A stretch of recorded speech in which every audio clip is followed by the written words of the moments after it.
So here's a little issue we have in America today.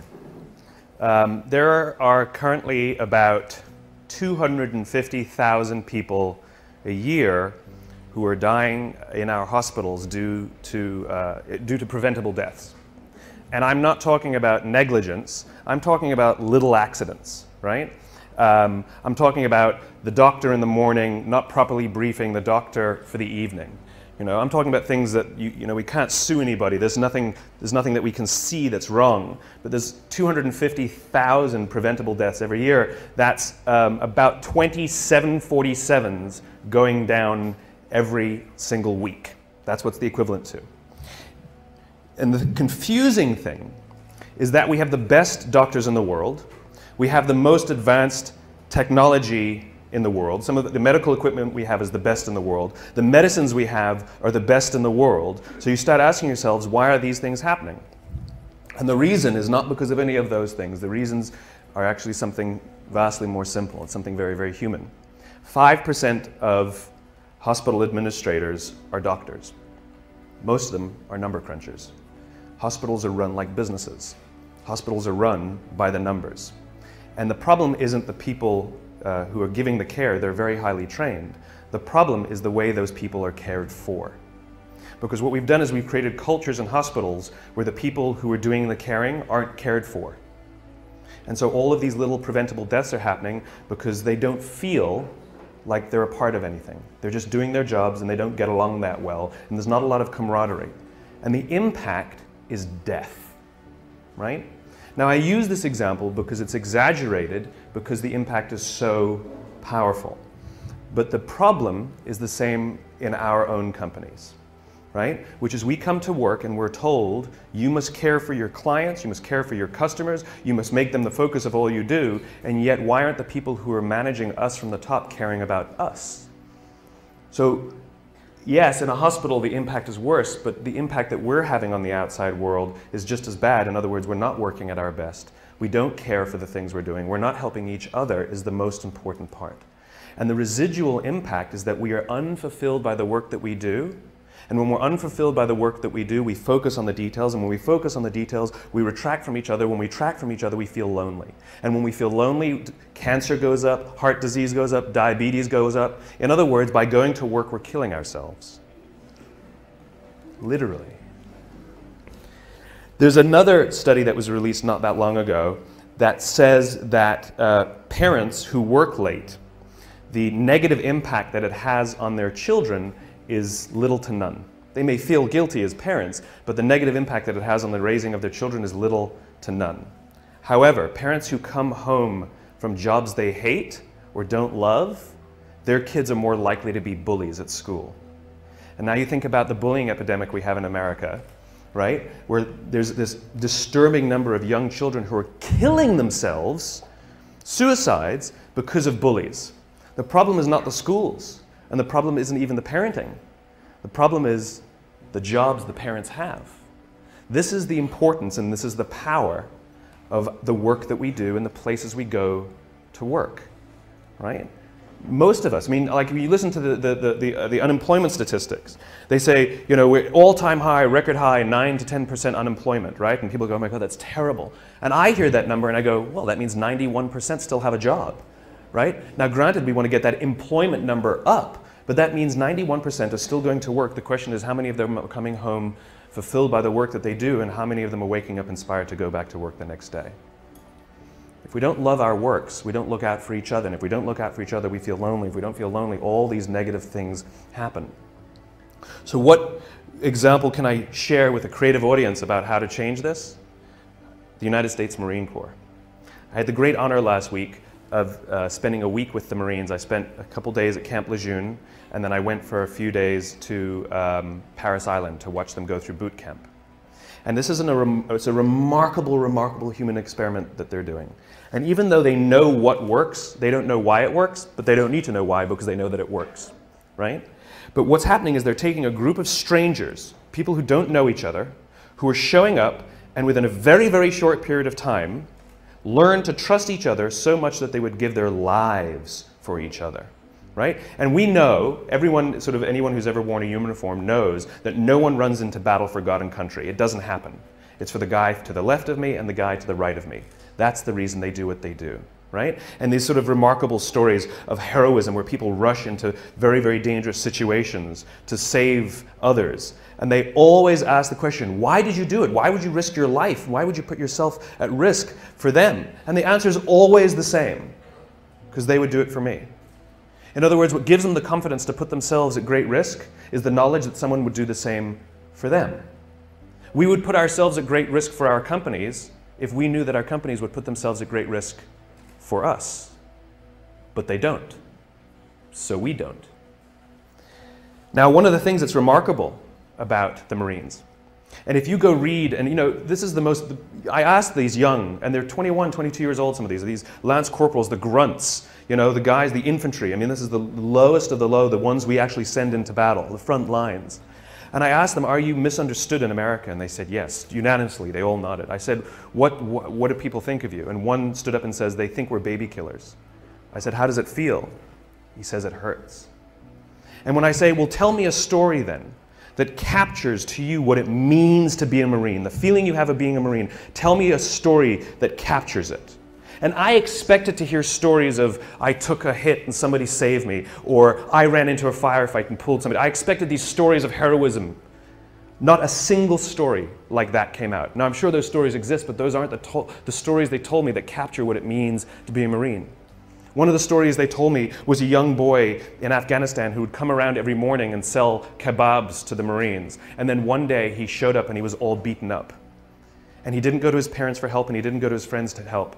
He came to the Marines for help because he trusted them more than anyone else. They told me a story that captured how they feel of a village that had been overrun by the Taliban, and the residents of the village couldn't go home because they would be killed by the Taliban, and so they were just living by the river. The problem was winter was coming. And one of the elders came to the Marines, knocked on the door and said, I need you to come down to the river and kill us. And the Marine said, what are you talking about? He says, if we go back home, we'll be killed by the Taliban, and if we stay out there, we're going to die slow deaths this winter. It's easier if you just come and kill us, please. The Marines overran the Taliban village, pushed the Taliban out. A year later, they went back to this village and people were playing volleyball. These were the stories they told me that capture what it means to be a Marine.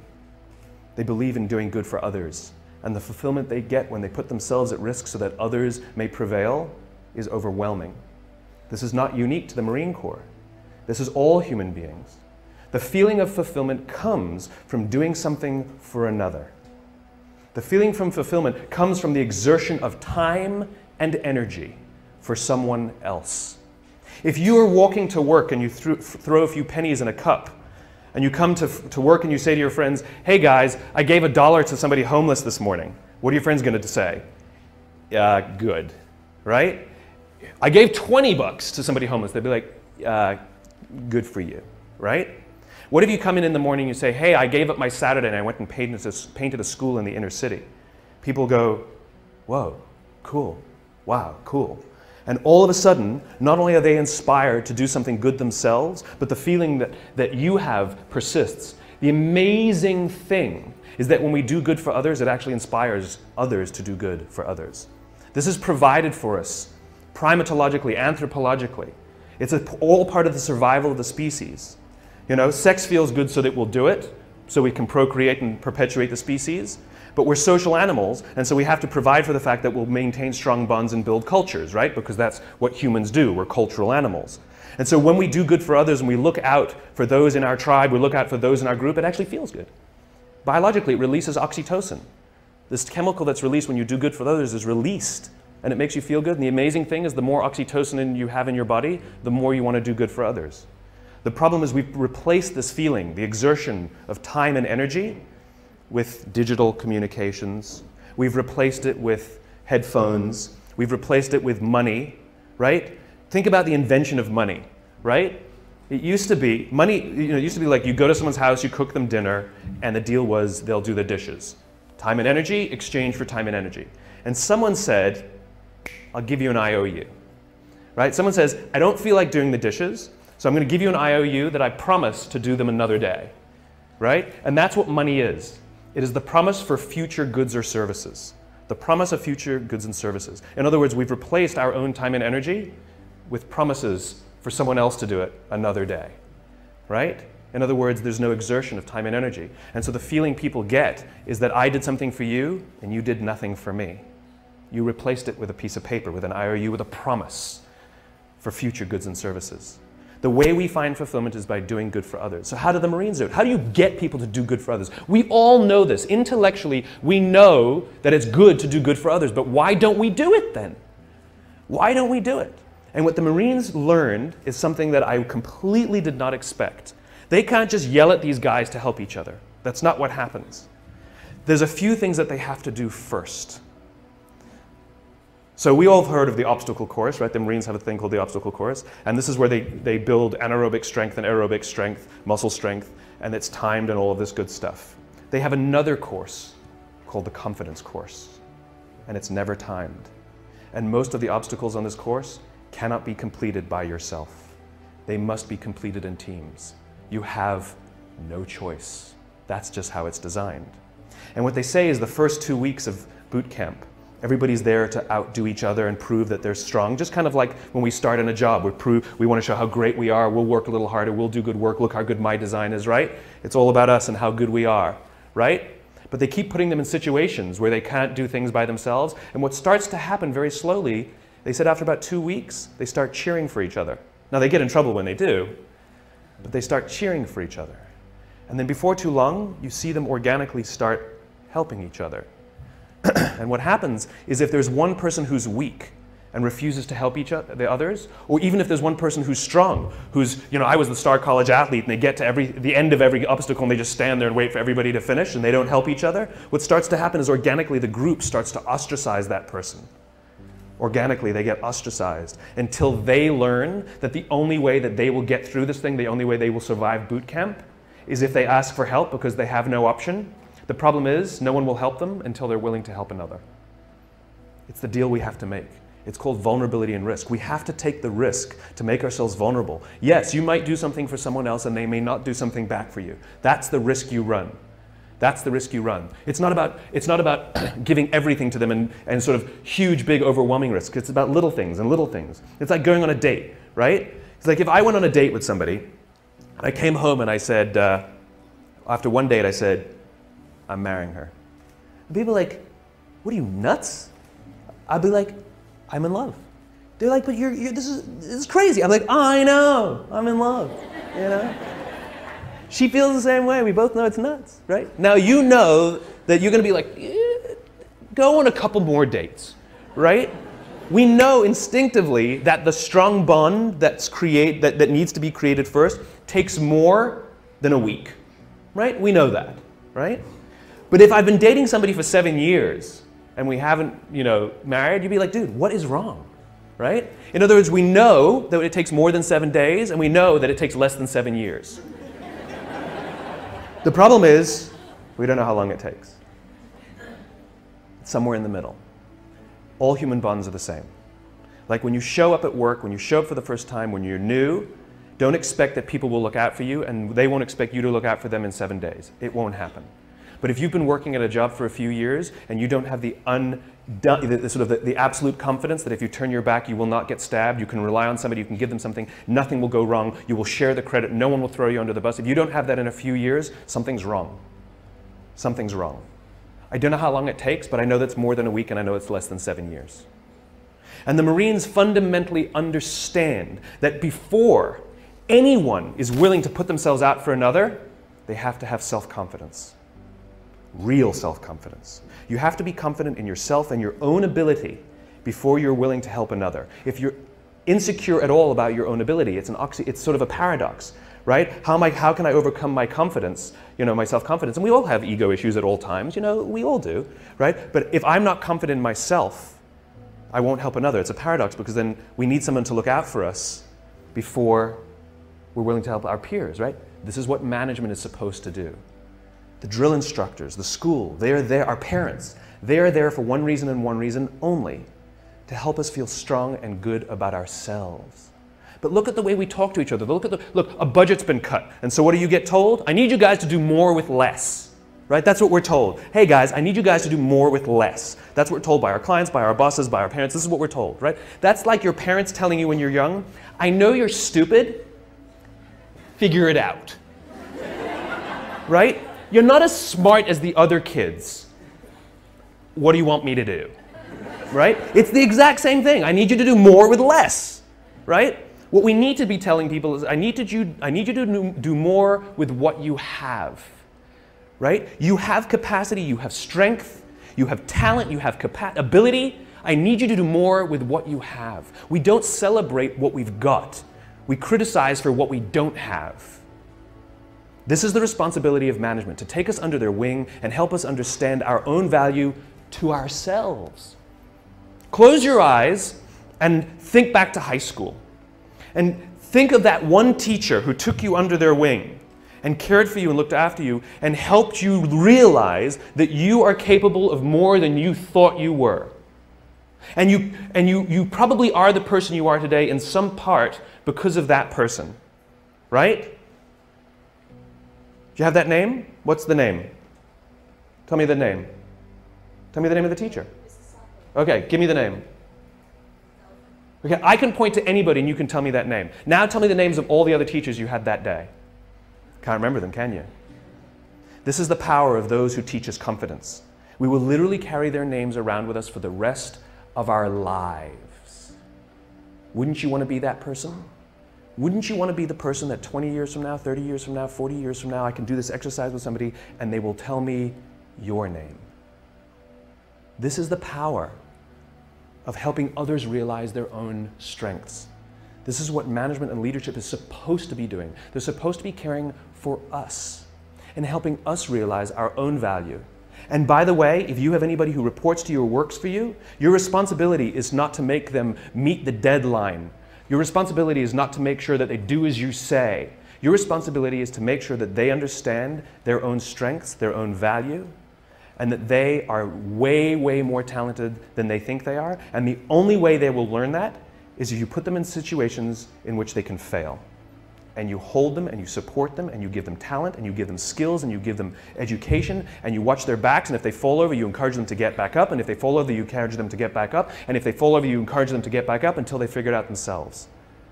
It's called confidence. It's your responsibility to help others find it, and it's others' responsibility to help you find yours. And the amazing thing is, as soon as you start feeling confident in your own ability, you naturally help each other. That's what happens. It's called trust. In the military, they give medals to people who are willing to sacrifice themselves so that others may gain. In business, we are willing to give bonuses to people who will sacrifice others so that we may gain. We have it backwards. And then we complain about how we don't love our jobs, and we complain about how the work is suffering, and we complain about how budgets are being cut, and we complain, and the first thing we do is blame each other and become more selfish and worry about my pay and my benefits and my this, and this is what happens. When we are unfulfilled, we look at the metrics and we say they're not good enough. When we are fulfilled, we don't care about the metrics. This is why when you have a job you love and you get a call that says, I'll offer you tons more money and great benefits, you're like, I'm not interested, I'm not interested, I'm not interested. I'm very happy here, but we'll give you more. That's not the reason I'm here. I'm here because I love it.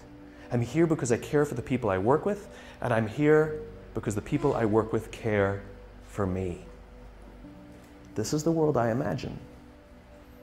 This is the world I imagine. And here's the great thing. If you take little risks, I'm not talking about big things, little things. If you start doing little things for each other, the amazing anthropological response is other people will start doing little things for others too. I was walking down the street 2 days ago, and a guy's backpack was open and a whole bunch of paper fell out as he was walking down the street.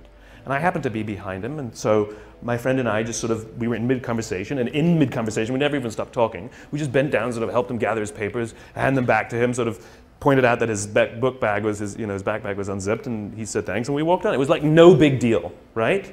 We get to the end of the street, and we stand we're waiting to cross the street. We're still talking, we haven't stopped talking. And the guy in front of us turns to us and says, I saw you help that guy. That was really cool.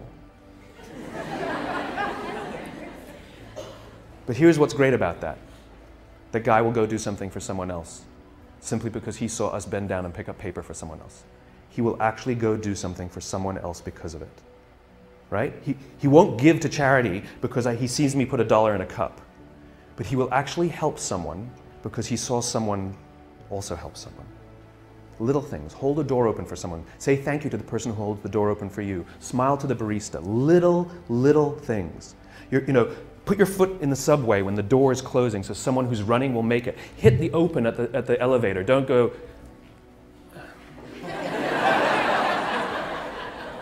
or pretend you didn't see. That's the best one. You know? Oh, I would have if I saw. Sorry. Right? Do it.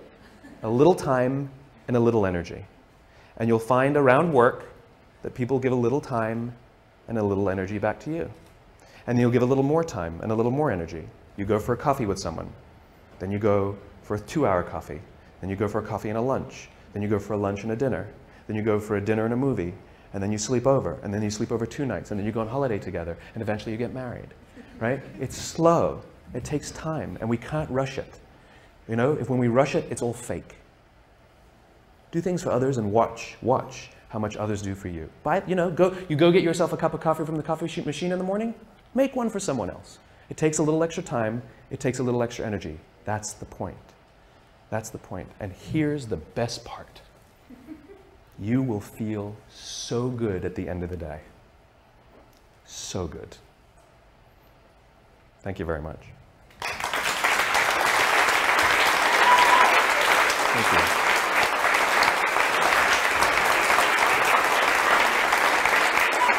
Thank you. It's a great question. How do you convince someone, sort of what are the metrics? How do you convince a skeptical audience of this trust metric? You don't. You don't, right? You can't twist anybody's arm to do something that they don't want to do. And, the law of diffusion, which I obey, as much as I can, which is you don't need the majority. You need those people who believe what you believe. In other words, when you do some nice things for people, they may not do something nice back because they may be, we live in a world in which you do something for somebody, they think you want something from them, right? That's unfortunately the society we've created. But that's the risk that we keep taking. I'm not saying you should keep doing it for somebody who keeps doing nothing and keeps sort of, crapping on you because of it. Then at some point you have to be like, all right, my bad, right? And you back off. I don't believe in helping everyone. I do not believe in it, right? This is not, let's do good for everyone on the planet. That's not what I'm talking about. Mother Teresa, who's the poster child for giving selflessly to all who need, at the end of her life started questioning the existence of God and, by the way, hated her life. Serious, okay? In other words, giving to others unabashedly is actually self-destructive. It doesn't help, right? And it's just like going on dates with people you don't like doesn't mean you'll eventually click and right? There's only one machine that I found that really accurately measures trust better than any other sort of metric. It's called the human being. It's really good at it, right? And so those feelings you get, trust them in one way or the other. It's the little risks, it's the butterflies, it's the unsure, it's the backwards and forwards, it's the dance, it's dating, it's the dance, it's the nerves, like it's that. So if there are cynical bastards at your office who don't get it, ignore them, don't worry about it, because eventually you'll get enough, and those people either come along or leave, or be pushed out. Ostracized, remember? When the group starts helping each other, they ostracize the ones who refuse to help, whether they're strong or whether they're weak. They get ostracized until they learn that they cannot survive without the help of others, and they learn that the only way others will help them is if they help the others, right? The order matters. The order matters. I just thought of something that sort of is pervasive in our sort of digital world. The order matters. Sort of speak honestly about what you want, right? If you are don't do things for people when you want something from them. Just ask them what you want from them. And I'll give you one little example. It's a funny little example. We've all received emails that go like this. Dear Simon. Well, you wouldn't get an email to Dear Simon, but I would. Dear, insert your name, right? Dear Simon, haven't seen you in years. Hope you're well. Congratulations on all you've been doing. It's really amazing. We should get coffee sometime. If you could do me a favor, if you could vote for me on this website, I'm hoping to win, some $1,000 prize for my design, blah, blah, blah. Hope you're well, talk to you soon, Kenny, right? We've all received an email like that. And how do we respond to it? Right? Now, what happens if you get the same email that goes like this? Dear Simon, I'm hoping you could vote for me on this website. I'm trying to win some $1,000 prize for my design. I haven't seen you in years. I hope you're really well. Congratulations on all that you've been doing. We should get a coffee sometime. Thanks, Kenny. Totally different. In other words, when we know why you're emailing and it comes first, it has a remarkable impact. We know that all those pleasantries are just buttering us up to get to what they want, right? But if you come right out with what you want, we're actually very grateful for the pleasantries, right? It's the same thing in human interaction. Don't give someone a cup of coffee if you need a favor back. Just ask them for the favor. It builds trust. I can't trust you every time you do something nice for me. I think you want something from me. I won't trust you. And this is what companies do to us, right? Well, we did this for you. Why won't you do this for us? That's not how it works. Generosity, bending down to pick up the papers, holding the door open for someone, is expecting nothing in return, ever.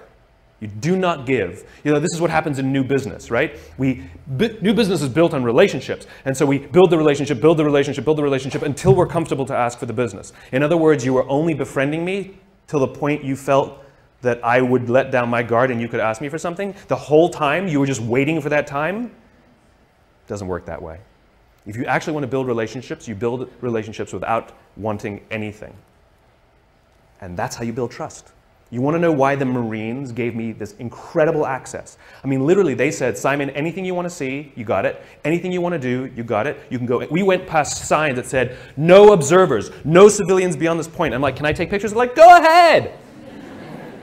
You should see some of the pictures. They're unbelievable, right? I'm like right in there, Marines coming at me. We went out to the Crucible, and they're all like, they were like rolling in the dirt and like, going under barbed wire. And I'm like,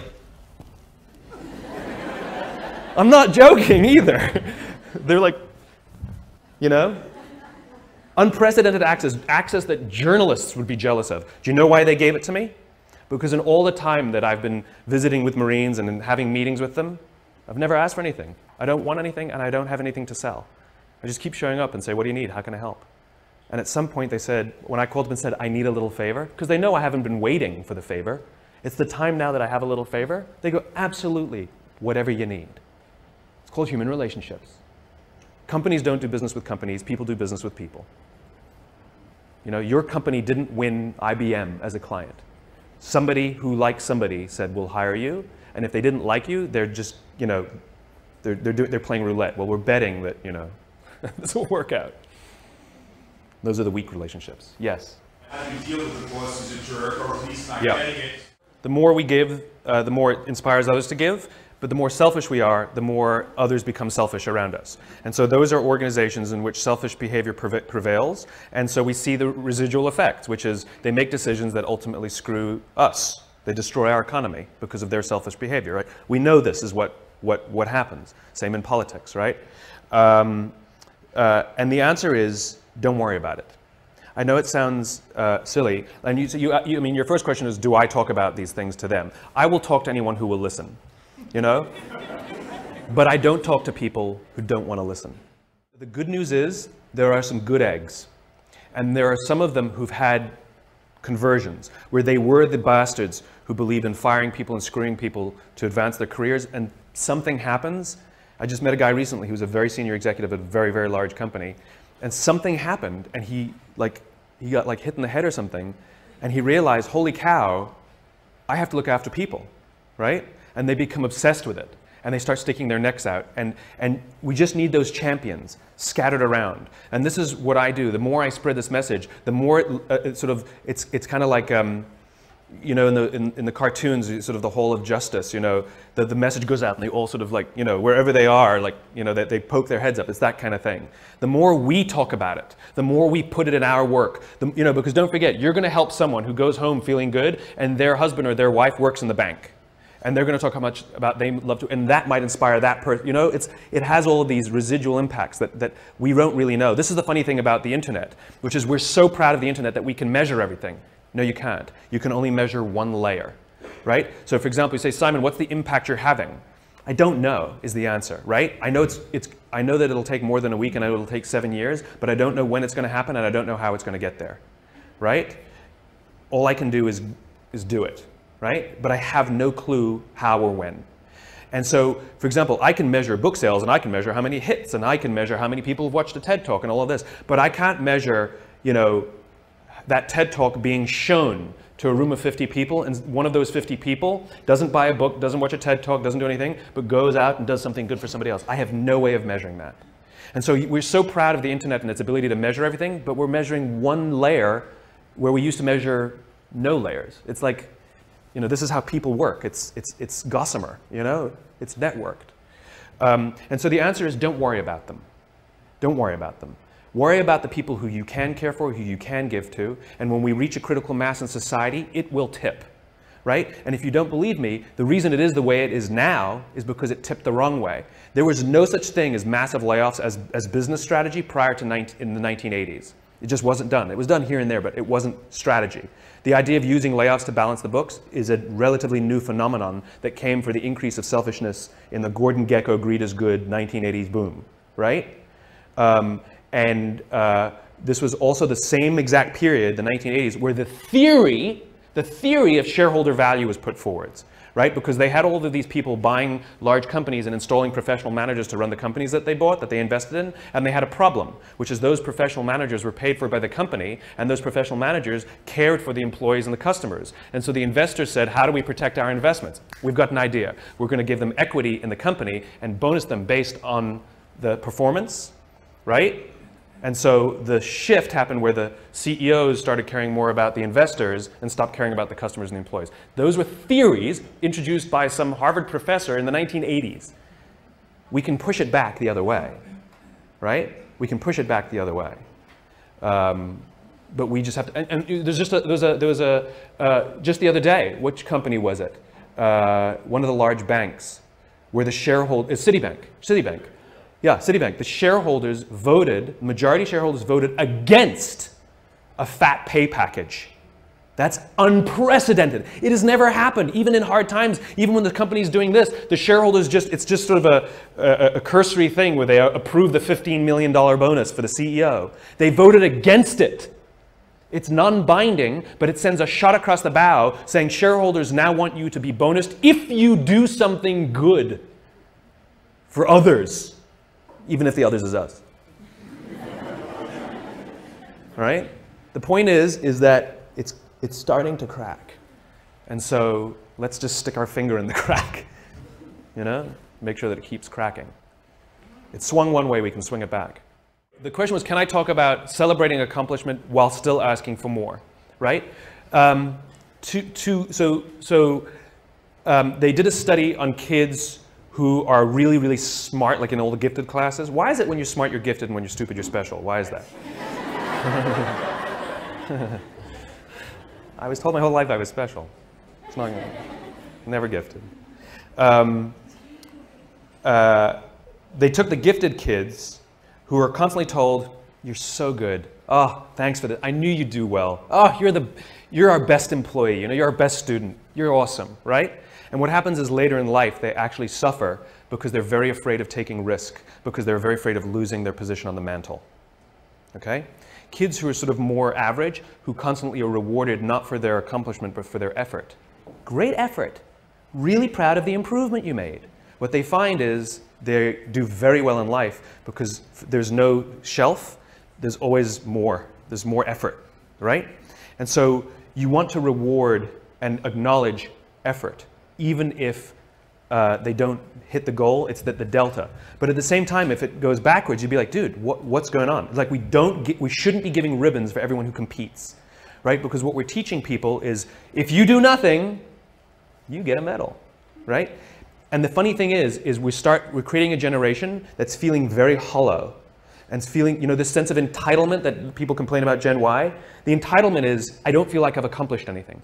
And the funny thing is about human beings is the way we feel accomplished is when we exert energy and time and reach a destination, right? And the more energy and time that we have to suffer through, especially if we suffer together and we get somewhere, it is overwhelming. Think about the best jobs you've ever worked on. Was it the best design? Was it the best results that the company had because of your project? Or was it an absolute hell project that you worked together and you came out at the other end and that you got it done at the deadline and you're like, that was amazing. It was the hell projects. It was the things that we had to go out of our ways more, do things for each other, right? Things we weren't thinking of doing. I was wrapping packages. I was doing stuff that designers aren't supposed to do. Going, you know, this is what produces that, right? And so the thing is about measurement and destination reward. Imagine we're standing in a big empty room, right? And we're standing in one corner and I give you a simple instruction. I want you to go to that corner in a straight line, right? Off you go, no big deal, right? Without telling you, I slip a chair in front of you. What do? You go around the chair. Now you just disobeyed what I told you to do. I told you to go to that corner straight line. But this is the amazing things about human beings, which is when we're given a clear destination, we use our own creativity and our own sense of innovation and our own problem-solving abilities to overcome obstacles to get to the destination. In other words, the destination is more important than the route, right? We're flexible about the route. We're obsessed with the destination. Reset. We're standing in the corner together and I give you a simple instruction. Go somewhere in this room in a straight line. And you say to me, well, where do you want me to go? I'm like, I don't know. You're smart. Figure it out. Go in a straight line. And so you pick a point and you start walking. And without telling you, I put a chair in front of you. And what do? You come to a grinding halt.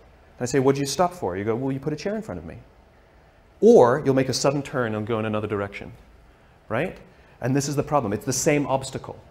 The difference is when you have a clear destination, the obstacles become easy to overcome. When you don't have a clear destination, you keep coming to a grinding halt. And what we do in our companies is we're counting the steps we're taking along the route, but we're never looking at the destination, right? So a company says, made $1 million this year, we were only planning on making 800,000. Like we took 10 steps, we're only planning on taking 8. Where are you going? No clue, right? We count the steps. And so the point is that people want to feel that the effort that they're exerting actually are moving somewhere. And so successful measurement, successful recognition is not just for the steps you take. It's not just for the effort. It's that the effort you exerted moved us closer to where we're trying to get to. And that get to should be some crazy ideal. My ideal is to live in a world in which the vast majority of people wake up every single morning, you know, inspired to go to work and fulfilled by the work that they do. And the couple of measurements that I use are if the book is selling, and by the way, people ask me, how many have you sold? I have no clue. I've never asked the publisher because I don't care. I really don't care how many I've sold. What I care about is the Amazon rankings and that those are going steady or up and not plummeting, because that means other people, right? Because I don't have a publicist, I don't have a marketing strategy on purpose. I didn't hire one of those companies to sell the book for me. And the reason is because I'm not interested in book sales. I'm interested in the spreading of an idea. And so I just use that as a metric to help me understand, am I sort of marching in the, because the more I preach, is it resonating? You know? And so you have a couple of these imperfect measurements that help you understand, are you going along the way? So it's not just great effort, look what you achieved, because that's what we're doing now. Right? Our goal is to increase top-line revenues by $50 million. For what reason? Right? Which is, we have to know the destination, and then we say, amazing. You took us that much closer. And if we go to the right, it's because we were overcoming an obstacle. If we hadn't gone to the right, we would have been stuck forever. Thank you. You know? It's not always straight lines. It's not always straight lines. But it's in one direction. She's pulling the cane out. Thank you very, very much.